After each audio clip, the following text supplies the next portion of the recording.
මුජිබර් රහ්මාන් ඔයා දැක්කද ඉරානයේ ගෑනු ළමයි එකතු වෙලා ඊශ්‍රායලේ කොඩිය එක අතකින් අරගෙන අනිත් අතින් ඉරානි කොඩිය අරගෙන නටනවා ඒ කට්ටිය තන්තෝස වෙනවා මේ අල් කමේනි මරුවට ඒකින්ද ඔයා මේ ලංකාවේ යුද්ධ ප්‍රකාශය කරන්න මේ දෙන්නේ තුන් දෙනෙක් එකතු වෙලා මේ සෙල්ලම් කරන්න එපා ඒවා වැරදි වැඩ ඒවා රජේ බලාගනි මේ මොකද්ද කරන්න ඕනේ කියලා මෝඩ වැඩ කරන්න එපා කවුරුත් අහුවෙන්න එපා මේ මිනිස්යාගේ මේ වැඩවලට සලාම් අලයිකුම් எல்லாரும் වණක්කුම් තෙරුවන් සරණයි යාළුවනේ මම මේ කියන්න ලැහැත් වෙන්නේ මේ මුජිබර් රහ්මාන් කියන ඇමතිතුමා සම්බන්ධව මොකද ඔයාලා දන්නවා කලාපීය යුද්ධයක් තියෙනවා මේ ඇමරිකාවේ ඊශ්‍රායලයේ එතකොට ඉරානයේ අතර ඊට පස්සේ මෙයා මේ ඉඳලා යුද්ධයක් ප්‍රකාශ කරනවා මේ ශ්‍රී ලංකාවේ ඉඳලා මේ අර රටවල් දෙකට විරුද්ධව ඇමරිකාවටයි ඊශ්‍රායලටයි විරුද්ධව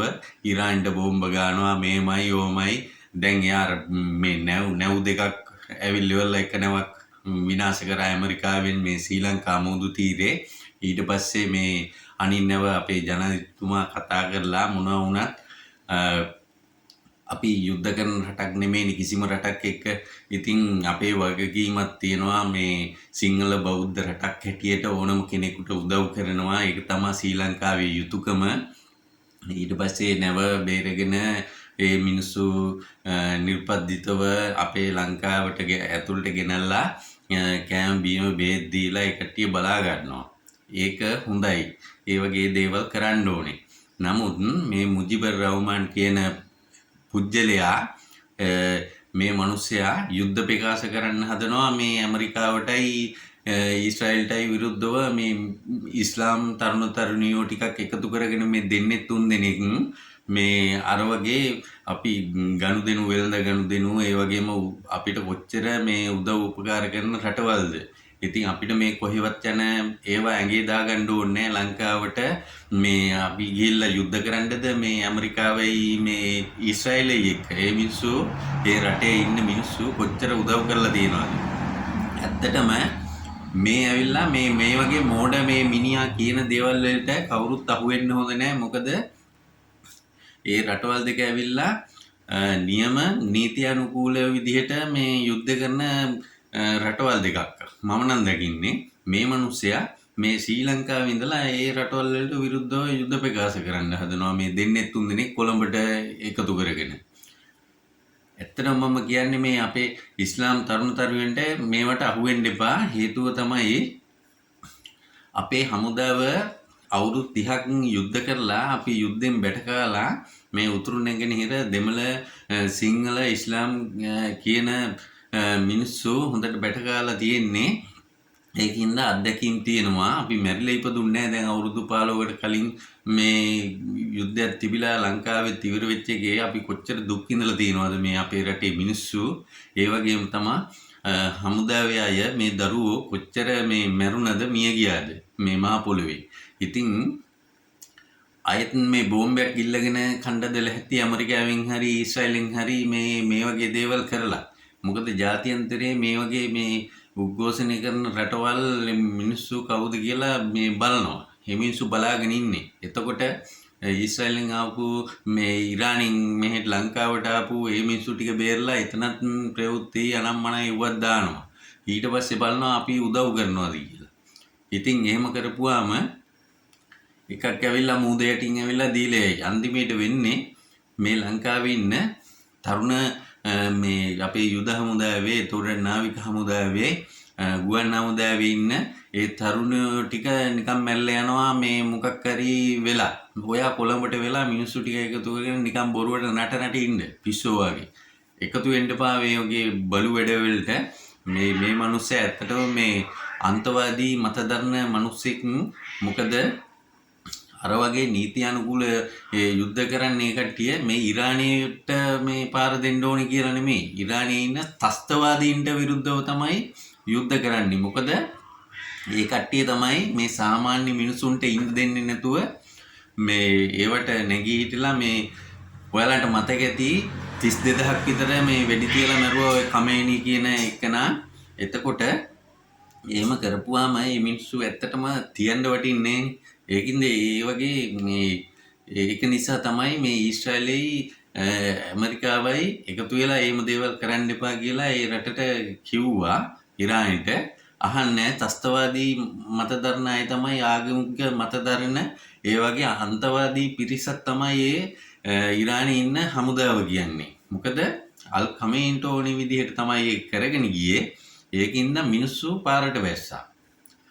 ඊට පස්සේ තමයි වෙඩි තියලා මරුවා, එල්ලලා මරනවා, එක ඒවා කරන්න හොඳ නෑනේ. මොකද මනුස්ස ඝාතනය කියන ඒවා ඉස්ලාම් ආගමේ වුණත් එක මිනිස්සෙක් මේ මරලා දැම්මොත් මුළු ලෝකෙම ඉන්න මිනිස්සු මරුවා වගේ පවක් සිද්ධ වෙනවා කියලා කියනවා.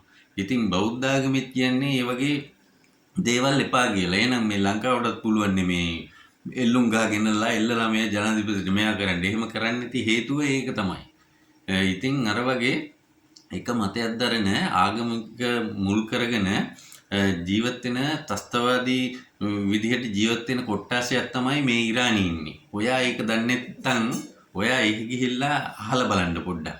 අනික ඔයාට මේ ලංකාවේ ඉන්න බැරි නම් ඔයා ඉරානයට හරි කොහේ පාකිස්තානට හරි කොහේ හරි ඉස්ලාමීය රටකට අරාබිකරේ කොහේ හරි යන්න අපි සාමාන්‍ය මිනිසුන්ට මේ ජීවත් වෙන්න ඕනේ මේ සිංහල බෞද්ධ රටේ අපි ඉස්ලාම් තමිල් සිංහල අපි සහයෝගයෙන් තමයි ජීවත් වෙන්නේ. ඒක නැති කරන්න එපා. එහෙම නැති කරනවා කියන්නේ ලෝකෙ විනාශ කරේ වගේ තමුසෙට මේ පව් සිද්ධ වෙනවා. ඉතින් ඒ වගේ බලු වැඩ කරන්න එපා. මුජිබර් ඔයාට මේකේ බත් ටික කාලා මේකේ වතුර ටික කාලා බීලා ඔයාට ඉන්න බැරි නම් ඔයා වෙන පිට රටකට යන්න. මේ වගේ මේ මත දරන්න මේවා කරන්න උද්ඝෝෂණය කරන්න ඉන්න එපා. අපි කැමති නෑ එහෙම කරනවට. අපි සාමාන්‍ය පුරවැසියෝ හැටියට මේ ලස්සනට ජීවත් වෙලා කාලේ ඉඳලා මේ මෙච්චර කාලයක් හිටියනේ. ඉතින් මේ රටත් ඇදලා ගන්න එපා. මේ ජාත්‍යන්තරයේ තියෙන මේ යුද්ධෙට මේ පටලවන්න හදන්න එපා. එහෙම වුණාට පස්සේ මේ ඉන්න මේ මුළු ලාංකිකයෝම මේ අමාරු වෙනවා. එක ජාතියක් නෙවෙයිනේ. ඔයා කරන්නේ තනිකරම මේ මෝඩ වැඩ. ඉතින් මේ පවතින රජය හොඳට මේ ලංකාව රට පාලනය කරන පවත්වාගෙන යනවා. ඒවට ජනාධිපති ඉන්නවා, අගමැති ඉන්නවා, മന്ത്രിවරු ඉන්නවා. ඒ කට්ටිය බලාගනි. නැව් ගේනවද, නැව් බේරලා යවනවද? ඒවා ඒ රටේ ඉන්න ජනාධිපති බලාගයි ආණ්ඩුවෙන්. ඔයා බලන්න ඕනේ නෑ. ඔයා බලන්න ගියොත් එහෙම වෙන දෙයක් තමයි වෙන්නේ. ඒක නිසා මේ දෙන්නේ තුන් දෙනෙක් එකතු වෙලා ඔයා මේ නාඩගම් එකේ ගියවා කෝලම් නැටන්න එපා කොළඹට වෙලා. එහෙම කරපුවාම අපේ මේ ඔයා එහෙම කරපුවාම මේ අපි සහෝදරියෝ වගේ ඉන්න තමිල් සිංහල මිනිස්සු අපිට අපි දිහා බලන්නේ ජරා විදිහට. ඉතින් ඒ තත්ත්වය උදා කරන්න එපා. අපි කොච්චර සහෝදරියෝ වගේ ඉන්නවද? ඒක නිසා මුජිබර් ඔයාට මේ කියන අවසාන වතාව මම දැක්කා මේ ඔයා මීට කලිමුත් මේ ජනාධිපතිට කියනවා එක නැවන්නම් බේරගෙන ආවා. ඒ ගැන සන්තෝෂ වෙනවා. අනින්නව ඊට කලින් මෙයාට පියවර ගන්න තිබ්බා. ඔයා දන්නේ මේ කොච්චර දේවල් කරන්න ඕනේද මේ රජයක් හැටියට මේ එහෙම තවත් රටකින් එන නැවක් යුද්ධයකට පැටලලා ඉන්න රටක නැවක් හරි ජනතාව හරි බේරගන්න යනවා නම් මේ එකපාරට ගිහිල්ලා ඉන්න ගිලවල රට ඇතුළට ගන්න බෑ. දැන් අපේ ලාංකික නැවක් ගිහිල්ලා අපි ලංකාවයි ඉන්දියාවයි යුද්ධයක පැටලලා ඉන්නවනම් මේ වෙන රටකට ගිහපුවාම එන්න කියලා බේරගන්න ධන ගස්සලා මේ කවුද කියලා බලලා මේවා කරලා තමයි ඒ රටවල එල්ලගන්නේ. අපේ මේ සිංහල බෞද්ධ රටේ එහෙම කරේ නැති වුණාට ඒ රටවල යන්න ඕනේ බලන්න මේවා වෙන්න. ඔයා ඒක දන්නේ නැහනේ.